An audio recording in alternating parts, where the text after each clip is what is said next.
Lika-liku Gibran Raka Buming Raka menjadi cawapresnya Prabowo.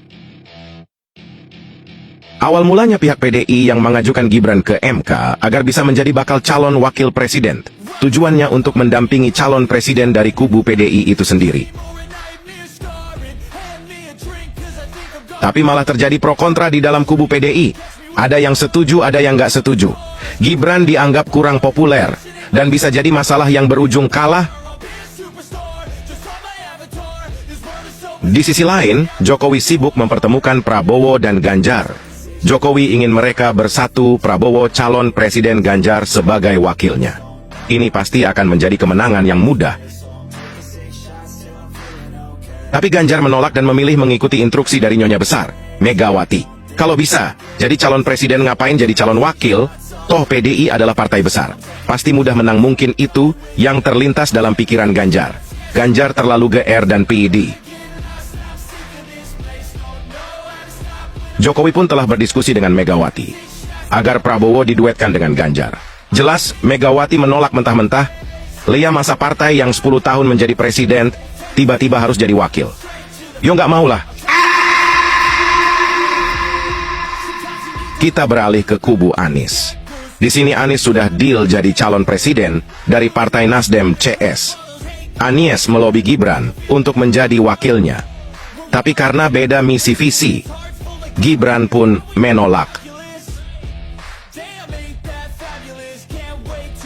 Gagalnya Anies melobi Gibran, AHW menjadi pilihan berikutnya. AHW dan Demokrat menerima pinangan Anies CS, tapi sayang di tengah jalan Demokrat justru dikhianati dan ditinggalkan.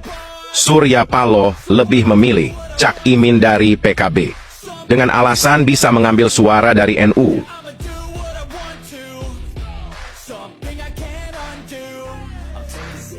Kita ke kubu Prabowo. Prabowo belum mendapatkan wakil. Ada beberapa nama yang akan mereka usung. Ridwan Kamil dan Erick Thohir dan Sandi. Pilihan jatuh kepada Sandi. Tapi karena P3 Partai Sandiaga Uno telah terlanjur berkoalisi dengan PDI, Sandi pun menolak. Saat itu keputusan MK keluar. Gibran memenuhi syarat untuk jadi wakil presiden. Nama Gibran masuk dalam bursa wakil presiden. Mengetahui itu Prabowo ingin meminang Gibran. Berkali-kali Prabowo meminta Gibran agar mau menjadi wakilnya. Tapi berkali-kali pula Gibran menolak. Setiap pertemuan hasil selalu sama. Gibran menolak. Alasan Gibran menolak semua pinangan jelas karena menghormati PDI. Gibran masih menunggu keputusan PDI. PDI yang belum menentukan wakil. Dan Gibran pun berharap bisa dijadikan wakil dari PDI.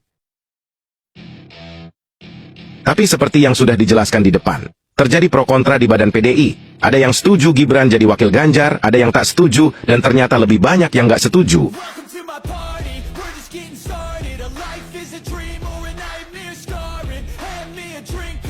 Sirna sudah harapan Gibran menjadi wakil Ganjar. PDI memilih Mahfud MD menjadi wakilnya.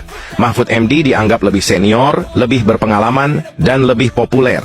Pasti lebih mudah mendulang suara masyarakat. Kira-kira begitulah pikiran dari kubu PDI.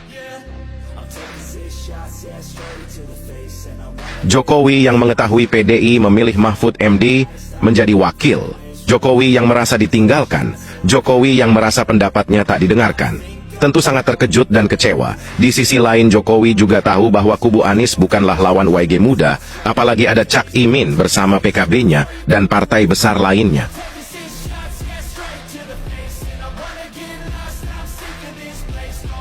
PDI dengan kesombongannya sangat yakin akan memenangkan pertarungan. Kepopuleran Ganjar dan Mahfud MD dianggap sudah lebih dari cukup untuk menghancurkan lawan. Jokowi yang terlanjur kecewa dengan PDIP.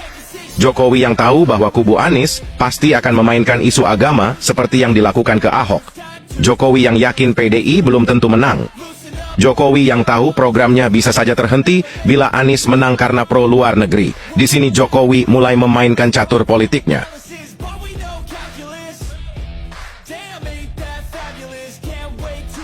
Jokowi tahu kekuatan Prabowo dalam Pilpres 2024 tidak begitu kuat. Masih kalah oleh PDI, masih kalah dengan Anies CS. Tidak ada cara lain untuk memecah suara Anies agar ke Prabowo. Untuk memecah suara PDL agar ke Gibran, Jokowi, masuklah Gibran menjadi wakil Prabowo. Gibran masuk dan diusung oleh Golkar. Gibran fix keluar dari PDI. Masuknya Gibran ke kubu Prabowo disambut riang gembira dan semangat. Di sisi lain kubu PDI pecah. Suara PDI terbelah sesuai prediksi Jokowi. Suara Anies pun terpecah karena masih banyak yang setia dan kembali ke Prabowo. Satu langkah catur Jokowi sudah dijalankan, belum terlihat membahayakan oleh pihak musuh. Apalah hebatnya seorang Gibran. Mereka meremehkannya hingga keluar kata dua belimbing sayur Gibran, anak, inggusan. Tentu beda level. Mereka jauh lebih tinggi. Ibarat mereka bintang, Gibran hanyalah debu.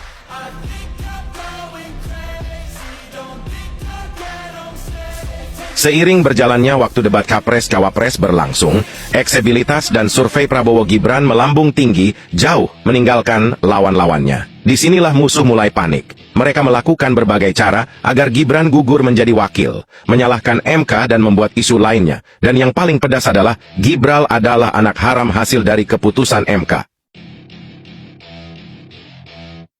Isu-isu liar semakin dimaikan. Jokowi pengkhianat PDI, Jokowi pengkhianat konstitusi, Jokowi sang dinasti politik, isu SARA disebar di mana-mana. Lalu apakah itu menurunkan elektabilitas Jokowi? Menurunkan antusias masyarakat untuk memilih Prabowo Gibran? Tentu tidak.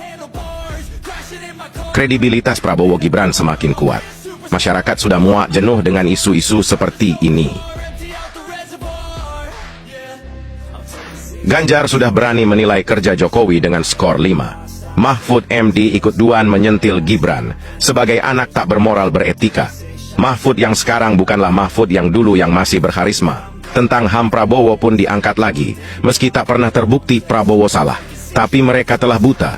Isu apapun akan diangkat selagi itu bisa menjatuhkan Prabowo Gibran.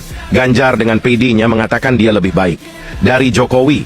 Ganjar yang terlalu pede berani menyenggol Jokowi. Yang jelas dua. Jokowi jauh lebih besar daripada dirinya. Mungkin juga Jokowi jauh lebih besar daripada PDI yang mengusungnya.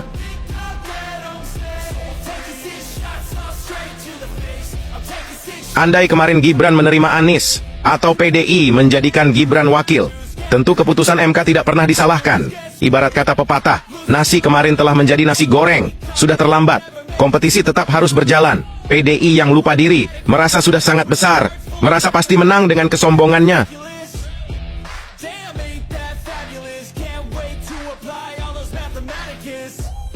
PDI lupa, atau memang tidak tahu. Banyak masyarakat memilih Jokowi, bukan karena PDI, tapi karena sosok Jokowi itu sendiri. Dan sekarang banyak yang pilih Prabowo, bisa jadi karena ada Jokowi di belakangnya. Sekarang PDI sedang di tepi jurang. Ada yang lebih seru dari pemilu tahun ini, adalah saat Jokowi menyembelih banteng.